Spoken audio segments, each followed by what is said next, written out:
Good morning. आय और व्यय पर आधारित सवाल आप एग्जाम में बहुत ज्यादा देखे होंगे, उसी का एक कंसेप्ट लेकर के आए हैं। और आपको पता है हर सवाल को मैं दो मेथड से बताता हूँ। एक, मैं इसका पूरा सॉल्यूशन कर दूंगा, और फिर दूसरा, एग्जाम में कैसे बनाना है ये आपको मैं बता दूंगा। तो एग्जाम में कैसे बनाना है ये आपको मैं लास्ट में बताऊंगा। अभी आपको मैं पूरा डिटेल में सॉल्यूशन करके दिखा देता हूँ, और फिर उसको बस देख के ही आप आंसर मार सकते हैं। ये कंसेप्ट आपको बताऊंगा।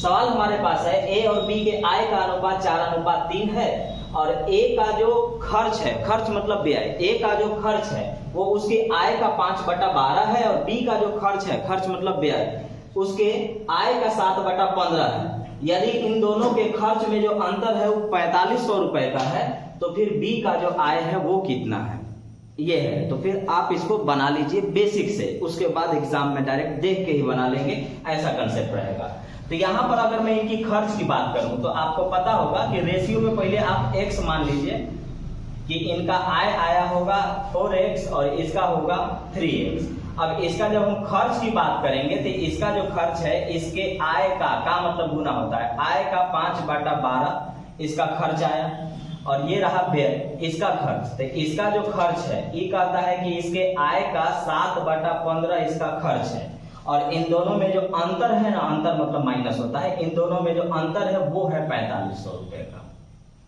वो है हमारे पास 4500 रुपए का। तो अगर मैं इसको देखूं तो 5 का 20 है और 7 21 है।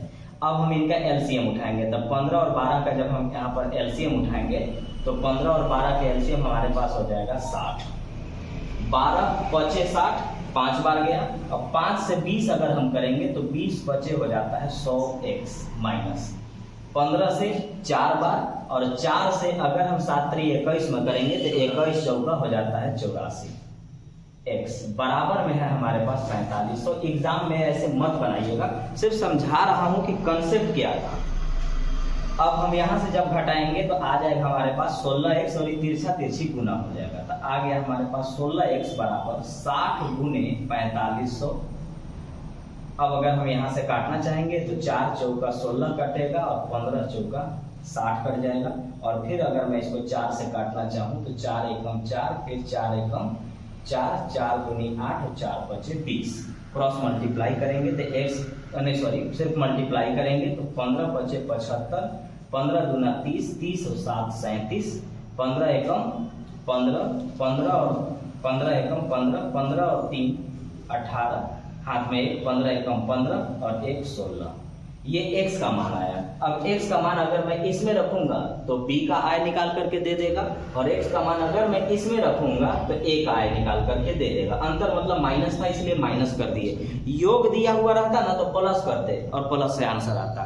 तो फिलहाल x का मान कितना आया, और हमसे पूछा था b का आय, तो b का आय हमारे पास 3x है, यानी 3 से इसमें मल्टीप्लाई करेंगे, गुना करेंगे। तो इसमें हम 3 से जैसे ही गुना करेंगे हमारे पास 16 8 75 में 3 से गुना करेंगे तो देखिए 3 5 15 के 5, 3 7 21 और 22, 3 8 24 और 2 26, और 3 6 18 और 2 20, 3 एकम 3 और 2 5, 50 625।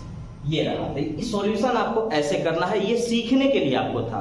एग्जाम में आप ये नहीं कर सकते हैं क्योंकि इसमें एक हिंट्स है। अगर किसी सवाल में हिंट्स दिया जाए और अगर आप हिंट्स को नहीं पकड़ पाए तो आपको सॉल्यूशन ऐसे करना होगा, और जो विद्यार्थी हिंट्स को पकड़ता होगा वो आपको बस देख के बना के चल देगा। तो आपके सॉल्यूशन और उसके सॉल्यूशन में बहुत ज्यादा अंतर आएगा, जो सिलेक्शन में बहुत ज्यादा फर्क पड़ेगा। वो अब आप आइए यहाँ पर देखिएगा, जो नीचे है, जो हमारे पास नीचे है वही असल भूमिका निकालता है सवाल का आंसर लाने में। तो आप नीचे देखिएगा ना तो 3 5 15 और 4 दिया 12, तो 5 आना चाहिए, 5 आना चाहिए। तो 5 से कटने लायक सब है, इसमें एक 3 भी आ रहा है। अब 3 और 9 जब आप नंबर सिस्टम पढ़ेंगे तो एक बताया जाएगा कि 3 और 9 का ऐसा कंसेप्ट है कि अगर वो किसी सवाल में घुस गया तो फिर वहां पर क्या होगा कि वो अपना अनुसार आंसर देता है। तो जब भी 3 आएगा 3 के मुताबिक चलता है। तो 5 तो सभी में थे, बचा 3। 3 का कंसेप्ट कहता है कि दी गई संख्या के अंकों का योग अगर 3 से कटने लायक है, दी गई संख्या के अंकों का योग अगर 3 से कटने लायक है तो पूरी संख्या 3 से कट जाएगी। तो अब आपको क्या करना है कि जो भी संख्या दिया गया है उस संख्या के अंकों का योग आपको क्या करना पड़ेगा कि जोड़ना पड़ेगा और जोड़ के देखना पड़ेगा। जैसे उनको जोड़ने पर 6, 9, 12, 15, 18, 21, 45 आना चाहिए ताकि वो 3 से कर सके। तो इनको देखिएगा तो 5 और 2 7, 7 और 6 13, 13 और 8 21 और 4 25, ये वाला 25 आया। आप 25 को 3 से नहीं काट सकते हैं, ये आंसर आ चुका है, छोड़िए अभी इसको। 5 और 2 7, 7 6 13, 13 और 1 14, 14 और 5 19, आप 19 को 3 से नहीं काट सकते हैं।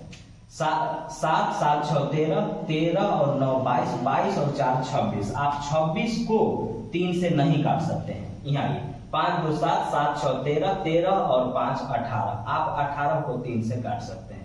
तो जो विद्यार्थी हल्का सा कंसेप्ट रखेगा ना वो ये बनाएगा, सॉल्यूशन नहीं करेगा। सॉल्यूशन मैंने इसलिए बताया क्योंकि अगर आप उसको जानते हैं और अगर यूनिट डिजिट के हिसाब से कंसेप्ट में नहीं दिया रहेगा तो आपका सॉल्यूशन ही काम करेगा, और अगर ये दिया गया है तो आप इसी के मुताबिक बनाएंगे और आपका आंसर आ जाएगा।